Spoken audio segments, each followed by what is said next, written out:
Good evening and welcome to the Maltings Academy Year 9 options process for 2021, whether or not you're joining us live or you're watching the recording. The intention is to go through what the options process is going to look like. The options forms will be sent out directly to you tomorrow morning, and that will come via the main office, and that will have the specific pathway form for your child. Just to make it really clear, our options process is driven as far as possible by our key drivers of creativity, pride, resilience, empathy and responsibility, and our academy values. It's really important to us that our options process reflects a broad and balanced curriculum, and that our students are on pathways that are designed to enable them to have success and be able to take their next steps, whatever those next steps are. So throughout this presentation, we'll look at what that pathway process looks like. We'll talk through the decision-making process and the next steps and timeline, again, designed to make sure that our students have enough time to make informed choices, but it not be a process that is stressful or puts them under undue pressure. We are here for the students every step of the way. This presentation follows an assembly that students attended today on the options process with their head of year, director of Key Stage 3 and Mr. Slatter. So to give a context, this is what our Key Stage 4 curriculum looks like. All students study the core subjects of English, language and literature, for which there are 2 separate GCSEs. They will have a maths GCSE, and they will either study triple science, chemistry, biology and physics, or a double science award which covers all 3 disciplines. The statutory subjects are personal development and physical education. There's no examination for this, but they are statutory, so all students do have to follow a pathway that encompasses personal development and PE. And then they'll have their guided options, which we'll go through in just a few moments. It's important that we give a context for the changing nature of examinations. The vast majority of our qualifications are graded on a 1 to 9 system. That applies to the majority of the courses, but there are some that are graded pass, merit and distinction. Those are more the BTEC and Cambridge Nationals. There's a lot more content in the specifications over the course of the last few years, and what we're trying to make sure, and we are making sure, is that our 2-year GCSE programme covers that content, but also our Key Stage 3 curriculum builds up the knowledge, skills and application that the students will need in order to be not only successful in their GCSEs and BTEC and Cambridge National qualifications, but for life beyond Maltings Academy. There are greater expectations around recall skills, so you will notice in the teaching of our students that we are placing greater emphasis on knowledge retrieval practice in all of their lessons. The more challenging assessment questions and structure, we have found that the students have responded very well to those assessment questions, but in terms of our schemes of work, we are making sure that how we teach the students enables them to access the higher level grades that those assessments mandate. We would like as many of our students as possible to study the English Baccalaureate. Now, the government expect that the target of 75% of all students in the UK is met. We understand, and our colleagues across schools in Essex and beyond understand, that not all students will want to study the English Baccalaureate, and it will not be appropriate for all students. But we do anticipate that a good proportion of our students will want to have the English Baccalaureate.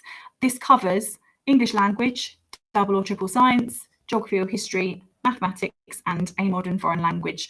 And the languages that we offer are French and Spanish.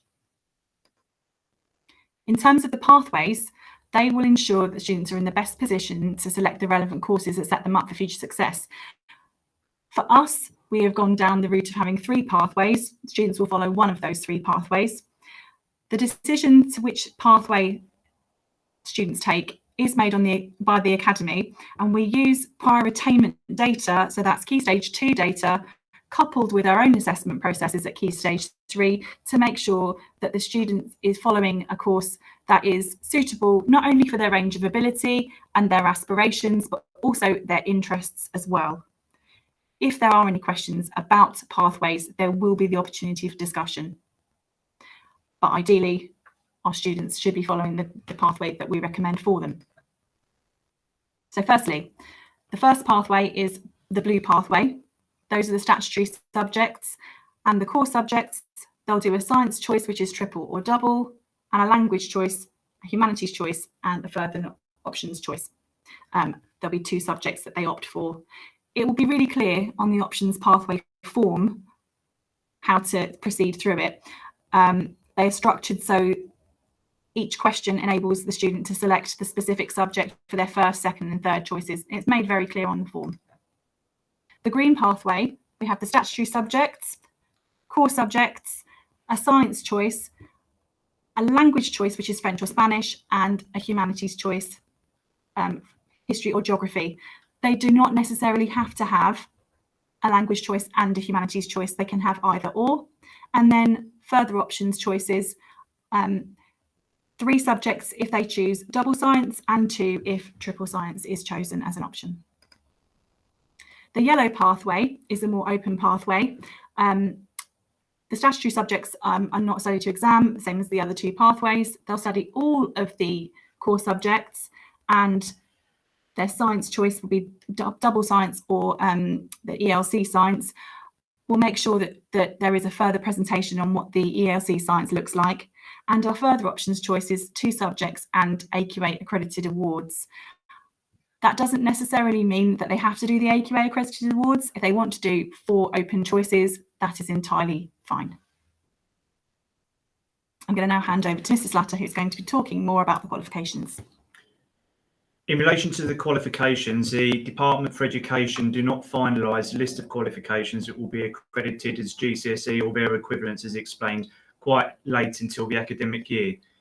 So there is a caveat in terms of the courses that we're proposing and that we're offering, and therefore, in light of that, they are subject to change.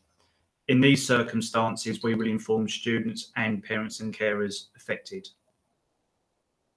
In relation to making decisions, key things to consider, and these are things that align to the options booklet and in terms of the guidance that hopefully you've had an opportunity to already look at. For students, it's key that they consider subjects where they're going to achieving, that they have that high level of engagement and enjoyment.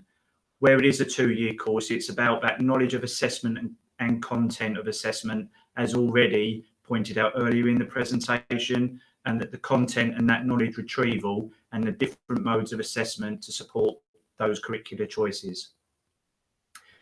Please don't consider the class teacher. There is no guarantee of staffing next academic year. It's one of the things that we always indicate to students that with a degree of flexibility. So it's imperative that students don't choose that on that basis. And also what students' friends are taking. We encourage high levels of independence here, and it really is about pathways and subject choices that are suited in the best interests of the individuals. In terms of our timeline, so as Mrs. Jones has already indicated, students received an options assembly presentation this afternoon during their personal development lesson.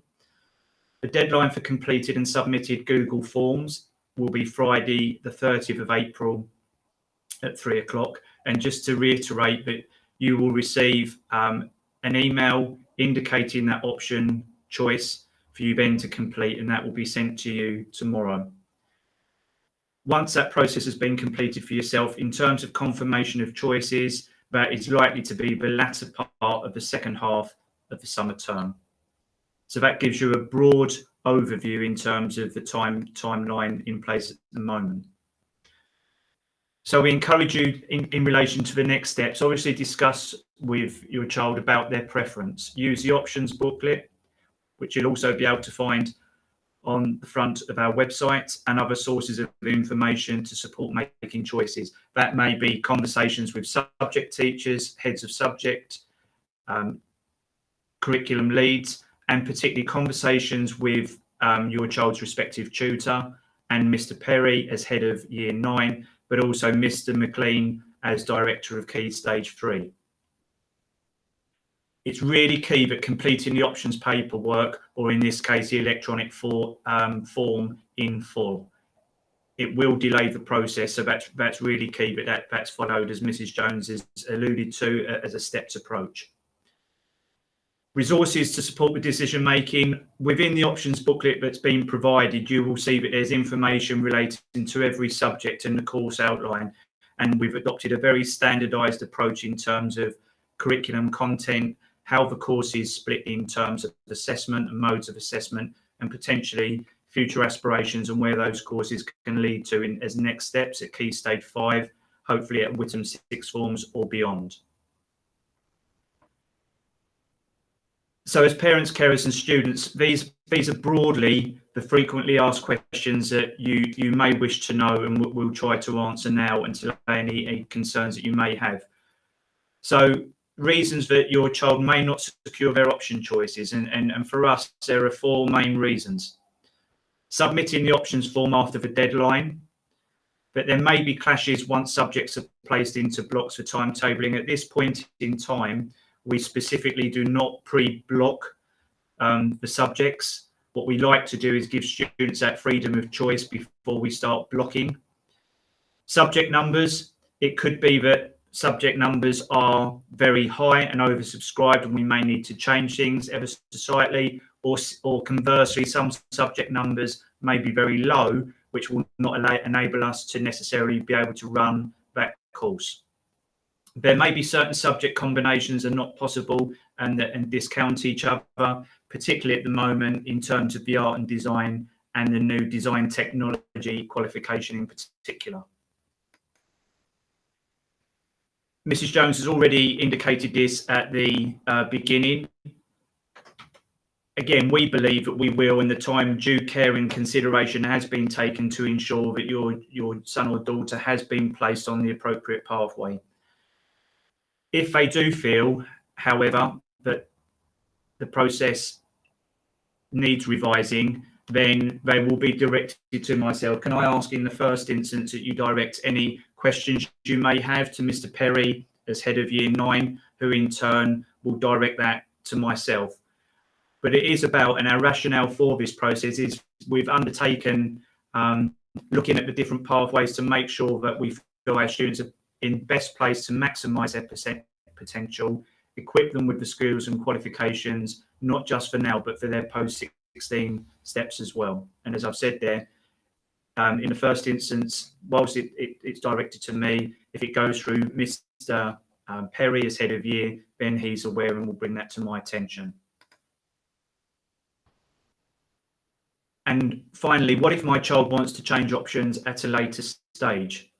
We strongly advise that this process it's a hard deadline, and once options have been confirmed, we don't really envisage any changes unless it's exceptional circumstances. In terms of research that's undertaken, it's a lot harder for students to then reach their potential if they're undertaking any changes. And as it indicates here, subject numbers are unlikely to allow for subject movement. Where there are changes after subjects have been allocated, it may have implications on class sizes, particularly in the practical subject areas and other students. And again, as I hinted at a few moments ago, students that change their options after they've started their Key Stage 4 studies typically do not achieve in line with their potential. This isn't anecdotal, this is statistical research that's been undertaken. And finally, in terms of key contacts, obviously there's myself in terms of broad questions regarding the options process. There's Mr. Perry and Mr. McLean, as I've also indicated. There's also Mrs. Shannon, who's Director of Inclusion, that you may wish to speak with or get in contact with to clarify any points that you may have. And Year 9 tutors and subject staff. They will be best placed. They know your child incredibly well, and coupled with that, any member of the senior leadership team. I'll now hand you back to Mrs. Jones. Thank you, Mr. Slatter. It's really important to us that our students are on the pathway that they should be. Just to make it very clear that the very large majority of our students will be on the green pathway, which is the middle pathway. I know that there's often a lot of anxiety around taking options. What I would suggest is that we have as many open and honest conversations across the next fortnight as possible. I know a lot of Year 9 students have already decided what they want to do, and we're keen to support them in making those positive choices. But do please keep the dialogue going. When you get your email tomorrow with the options form on it, there will also be an FAQ form as well. So if you do have a specific query that you don't want to necessarily raise individually with a member of staff, it's just a general query, that will be the form to use there. I hope that this has been a helpful presentation. This is a new process for us, and of course we welcome feedback on that process, because we want to continually improve the experience of Maltings Academy and the options process for all our students, parents and carers. Finally, I wish you a very nice evening, and I'll look forward to hopefully seeing you in person in the very near future. Take care. Bye-bye.